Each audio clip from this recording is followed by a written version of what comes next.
I think my answer to this is based upon my sense that although infectious diseases have been a huge killer of people throughout human history and continue to kill people by the millions every year, that for a lot of people in many parts of the world, particularly those of us who live in these relatively wealthy, modernized parts of the world, this you know the threat posed by infectious diseases has kind of been off our radar, and this pandemic has changed that, and it's as a result it's offered an opportunity at a massive worldwide scale to learn, well, to have increased awareness of and education about the challenges that infectious diseases pose to people, and pose to a way of life that we take for granted, and also this is maybe even more important, a means through which these challenges can be met.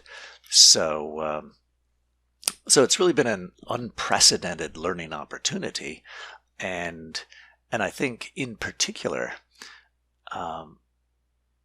I think particularly to learn about how this kind of weird and invisible force of nature can be mitigated through the coordinated combination of sensible, thoughtful responses by individuals, by communities, by the folks who are entrusted to govern these communities, and these lessons, if in fact we do learn them, can serve individuals and societies well as we face additional challenges in the future.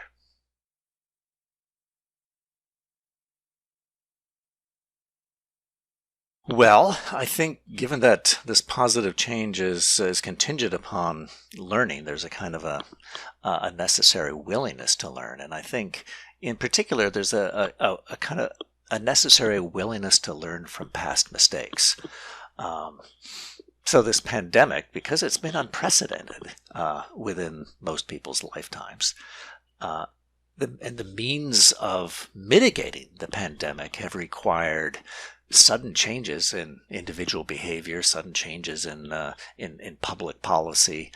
It's been hard, and so naturally, folks have made mistakes. Folks have screwed up. At an individual level, this has happened. People have blithely attended church services or gone to nightclubs, and as a result have passed on their incipient infections to other folks. Government officials in lots of countries around the world have been slow to respond or reluctant to take actions that we now know could have prevented millions of infections and thousands of deaths, and that's a terrible tragedy, and it'll be a even perhaps greater tragedy if these individuals fail to admit their mistakes, fail to learn from those mistakes.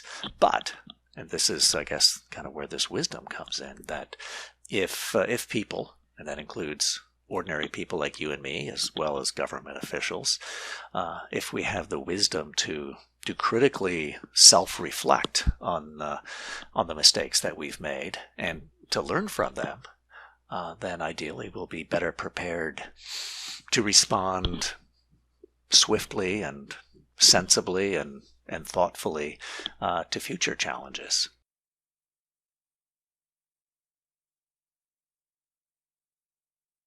People may be inclined to be more interpersonally wary of other people. Even when the pandemic's over and there isn't that increased risk of infection, people may still act as though there is. So, for the past several months, we have erected barriers between ourselves and other people. Some of those barriers are behavioral, in the sense that there are restrictions, some self-imposed, some imposed by others, on who we interact with and how we interact with them. And some of these barriers are physical barriers, like these plexiglass shields that you see in grocery stores now. And I assume that over time, some of these barriers will dissolve, and certainly the informal ones are likely to dissolve. I'm certainly looking forward to touching, hugging my friends again. But I'm guessing that some of these barriers are going to stick around for a while, and there'll be these kind of consistent, persistent reminders of the pandemic. And that's perfectly sensible from an epidemiological perspective, but it's kind of a drag for interpersonal interaction. And so my concern is that there's going to be this kind of persistent, lasting wariness of interactions with other people, especially strangers. And that kind of represents a kind of a low-level erosion of interpersonal trust and erosion of social capital, and that's kind of worrisome.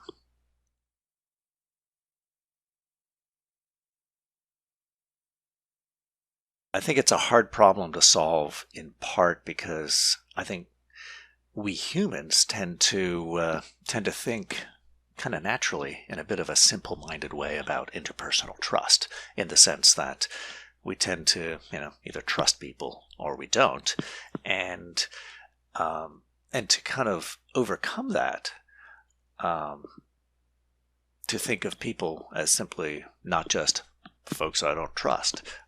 We might need to make some finer distinctions, kind of a more nuanced, more compartmentalized approach to thinking about trust, and that's going to be effortful. So I think kind of the wisdom necessary maybe is something like this: some sort of effortful cognitive strategy of compartmentalizing the risk of infection, so that even if I'm reminded that a casual social interaction brings with it some potential risk of disease transmission, I resist the tendency to overgeneralize that appraisal, to simply view this person as a non-trustworthy person. So that ideally, I'll still trust that person in a variety of other ways. And ideally, that person will still trust me, and will continue to appreciate the goodness of this opportunity for the social interaction, and will continue to seek out, rather than avoid, casual social interactions with other people.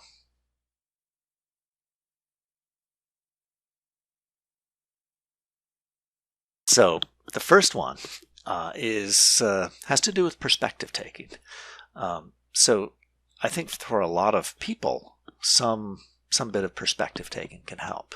That is, what people have been going through feels hard, and the uncertainty associated with it feels hard, and the hits that they've taken to their well-being, their way of life, to their jobs, to the health of friends and family. It's hard, and in that context, it can sometimes be helpful to realize that almost certainly, somewhere in the world, perhaps even right next door, other folks have it harder. And having that perspective can help, make people feel less overwhelmed by it, a little bit more compassionate for other folks, and I think that can help. The second piece of wisdom is it ties into this thing that psychologists talk about when they talk about a distinction between threat and challenge, and how what is perceived to be a threat can be kind of mentally reconstrued as a challenge. So the idea is something like this, that a lot of what's been happening in people's lives feels pretty overwhelming. The threat of disease, the uncertainty about the future. And if those are viewed simply as kind of threats, then it can be overwhelming.